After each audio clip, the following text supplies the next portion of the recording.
You can't steer a car with your eyes closed, and you definitely can't scale a business that way either. And yet, it seems that's how most business owners are operating, surrounded by data, but not sure which numbers to trust or how to use them. That's where the one-page business dashboard comes in.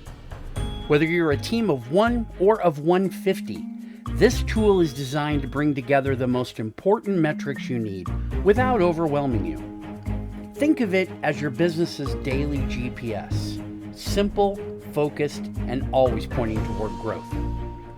Today, we're walking through how to use the dashboard based on the size and stage of your business, and how to avoid the chaos that comes from flying blind. Welcome to the Budding Entrepreneur Podcast.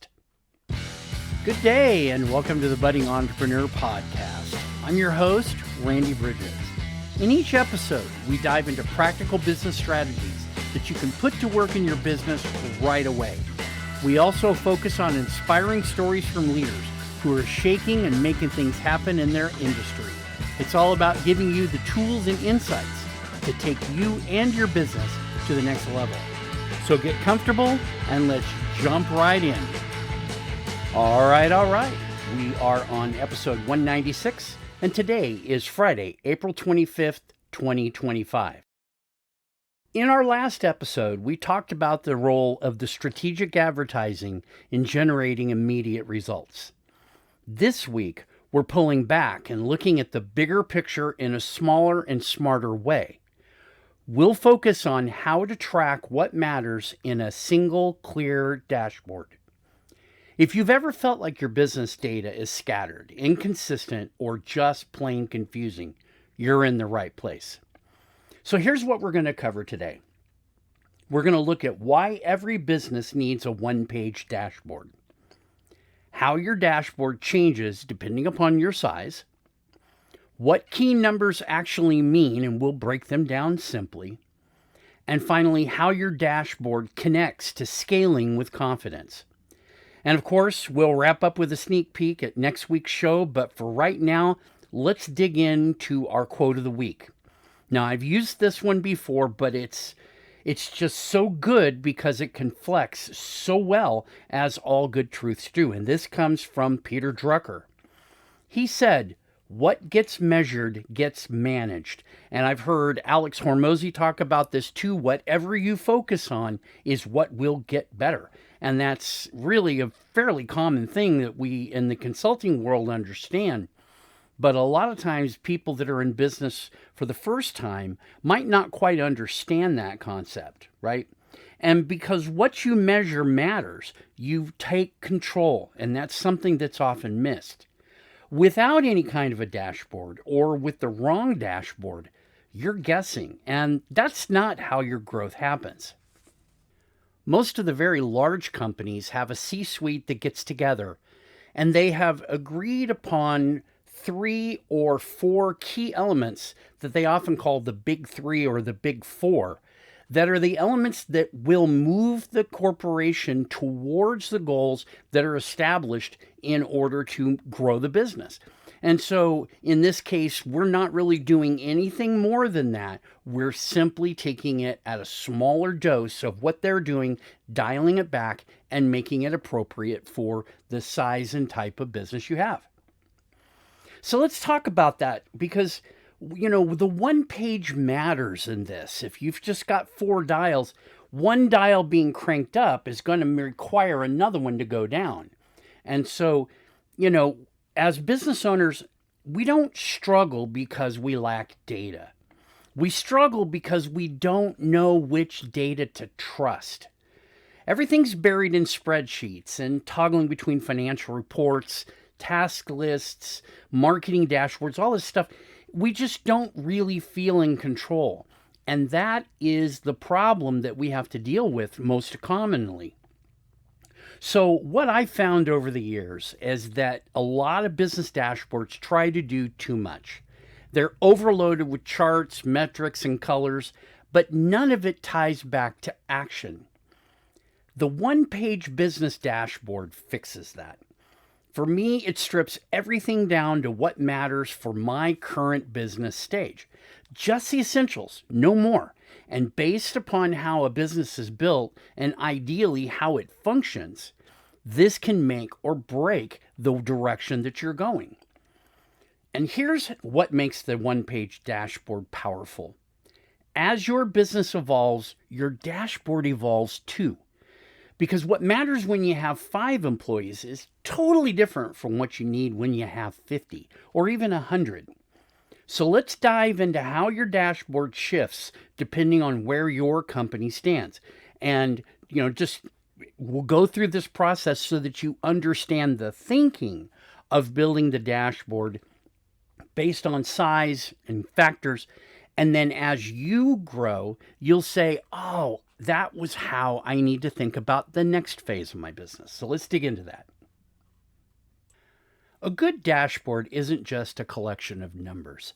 It's a decision-making tool, and that's a key element in how we are going to be using it and developing it.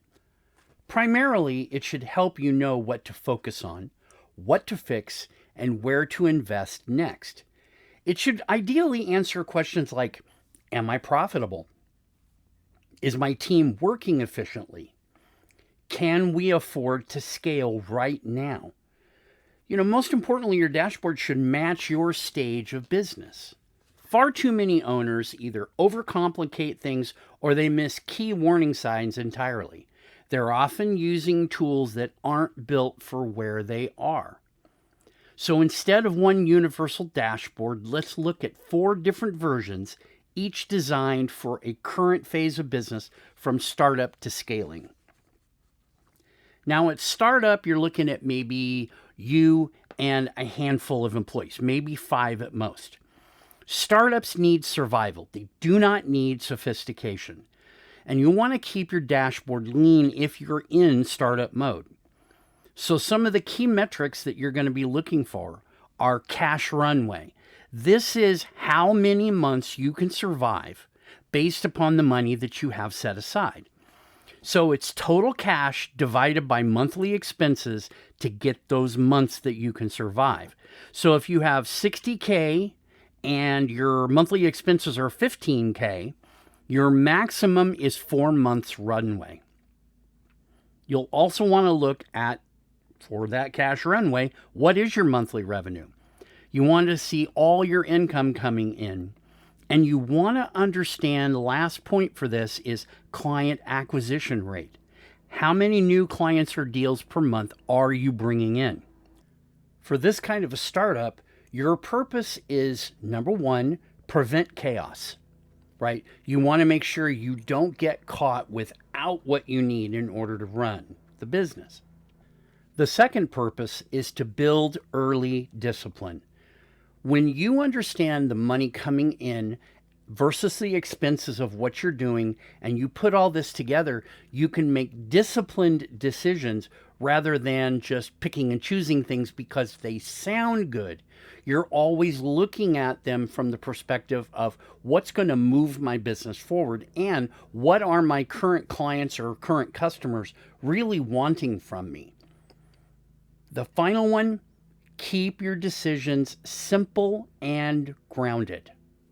Those 3 purposes will really lock you in that using this kind of a simple one-page dashboard is going to give you the essential elements you need to make all your business decisions moving forward for quite some time. So let's look at the second type of a business, the micro business. This is normally 5 to 10 employees, and you can see how it kind of blends with and crosses over into the startup category. What you've ended up with here is you've got consistent revenue and probably a very tired owner, right? I mean, it's very common. Startups are some of the most difficult types of businesses to continue running well. But now that we're in the micro business, we're going to see some things change a little bit. Our key metrics on the one-page dashboard for a micro business are profit margin. Now, this is net profit divided by revenue times 100. For example, if you have $75K in net profit and say 500,000 in revenue. So you take 75K divided by 500K, and then times 100 equals 15%. Now, if this is a service-based business with, say, 3 to 10 employees, right within our target, or a lean product business with limited overhead, a 15% net margin is a healthy place to build from, but build from only. With strategic improvements, it can likely move towards 20 to 25%, which is a great sweet spot for most owner-operator businesses looking to scale sustainably. Another key metric is client retention rate. Are your clients sticking or are they churning? And to a point, not only do you want to see your client retention rate, you also want to look at your team retention rate. That's a second half of that one that would be a good one. If you don't have a lot of clients, are you keeping the people that are keeping your business going? And finally, the third metric would be team utilization. And this is where we're looking at billable hours versus what I consider to be wasted effort, which is just people getting paid to maybe not necessarily bill anything. And for this micro business, the purposes are simple. Clarify what to delegate and help the owner stop being the bottleneck. The third category of business for this is the small business, your traditional 10 to 25 employees. These are businesses that have gained traction, but they want to start growing without introducing chaos. Their key metrics really change pretty dramatically here. And we're getting now from an overview look into deep dive customer and team focus. The first key metric is something called a Net Promoter Score. You'll often hear it referred to as NPS. And it's essentially you're surveying your customers. You're asking them, how likely are you to recommend us on a 0 to 10 scale? Now, there are two parts of the Net Promoter, and that's the percentage of promoters with a score of 9 to 10, and the percentage of detractors, which is a score from 0 to 6. Now, that 7 and 8 really don't count much. I don't add them in because I think that what they do is they kind of just give you a neutral view of something. They're not going to tell anybody about you, but they're not going to tell anybody bad about you either. You're in that kind of a weird place. You're looking at a 7 or an 8 as, no, thanks, I appreciate you not bashing us, right? Let's say by this category, you have 70 people that are willing to give you a score. And that's a key factor, is they have to be willing to give you this.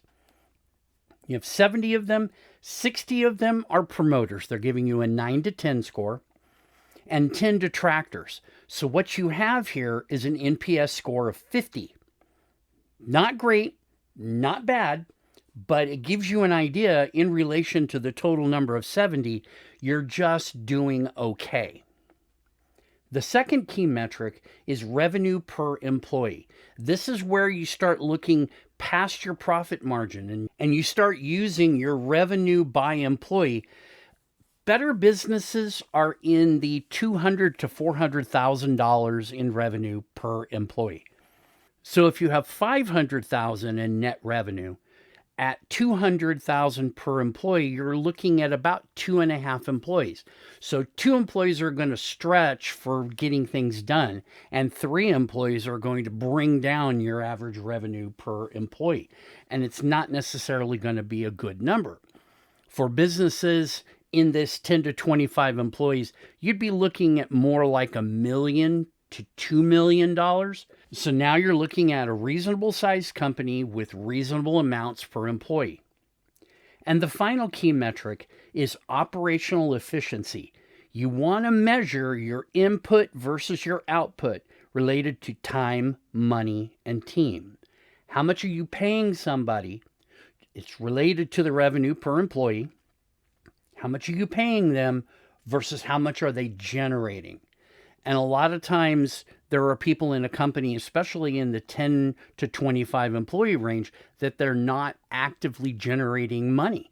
they're actively using money. So you want to watch that operational efficiency as a ratio to give you an idea of how much you should be paying people and how much you can actually afford to pay people. Now, for purpose, these three are going to help us spot the bottlenecks.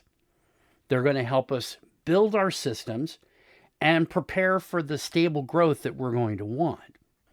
And in our fourth category, we're talking about mid-sized businesses.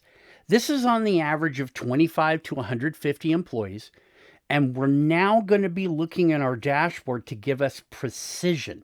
It becomes a management tool at this point. And you'll see as we start looking at this, it's going to give us good feedback about what our impact is to the customers and what happens as a result of working with us. The first key metric is EBITDA, earnings before interest, taxes, depreciation, and amortization. Now, good example of this is, say you make $100,000 a year. You have $10K in interest, $20K in taxes, not an uncommon number, by the way, $15K in depreciating your assets, and $5K in amortization, which is payments over time. So what your EBITDA is, and you add all these together, it started with $100K in net income. It's now $150K. So that gives you a good idea of what your revenue to costs are and where your impact is. And you can go back and look at this for your cash runway. This is a more structured version of things, less on the cash side and more on the asset side. The second one is client lifetime value. How much are your clients paying you in total value over time? And a lot of times this is something that smaller companies can focus on, but I don't necessarily think it's a good idea for them to focus on it all the time. That's why it wouldn't belong on the dashboard. Maybe an annual goal to increase the lifetime value would be a good goal to have, but still, don't know that it should be that dialed in that you're looking at it on a daily basis. And finally, employee engagement score. Do your people love the mission or just the paycheck? And where this really shows up heavily in hurting companies is you get a lot of people that have stayed with the company for a long period of time. They're making really good money, but the value they're providing may not be as high as it should be, especially when compared to younger people, other people that have been with the business for less time. They're still excited about things. They're still dealing with this. The longer you're with a company, the more comfortable you become. So we want to see what that score is in terms of, people giving us good feedback about where they see themselves, doing the employee reviews. Are we getting good information back, or are we just getting information, right? With a mid-sized business, your purpose is twofold. Run a performance culture and connect strategy to real-time results. If we wrap all these up together, you can see how they logically move from one to the next. But the dashboard is not a report. It's a control panel. Think of it as flying your plane with controls that are giving you feedback on how well you're doing as your flight proceeds. With it, your dashboard can tell you what's happening right now, what needs your attention, what's working well, and most importantly, where you're ready to grow next. So I hope this provided you some context, more than just content, on why the one-page business dashboard is such a good tool for you to be able to use as your business is growing and as you move through the process. Next week, we'll be shifting our focus from internal clarity to external connection as we explore the topic of mastering the client journey from lead to loyal advocate. Most businesses think their job is done once a client signs a contract. But in reality, that's just the beginning. Because when your client journey is aligned with your systems, your marketing, and your team, growth becomes predictable and your reputation becomes unstoppable. That's it for this episode. I hope you picked up some valuable insights and maybe even sparked a few new ideas. If you want to keep the conversation going or maybe even explore partnerships, don't hesitate to reach out. And hey, don't forget to subscribe, leave a review, and share this with someone who needs to hear it. The steps you take today could be the start of something big tomorrow. For the budding entrepreneur, I wish you the best in your health, your wealth, your business, your family, everything about you. Take care, and we'll see you back here next week.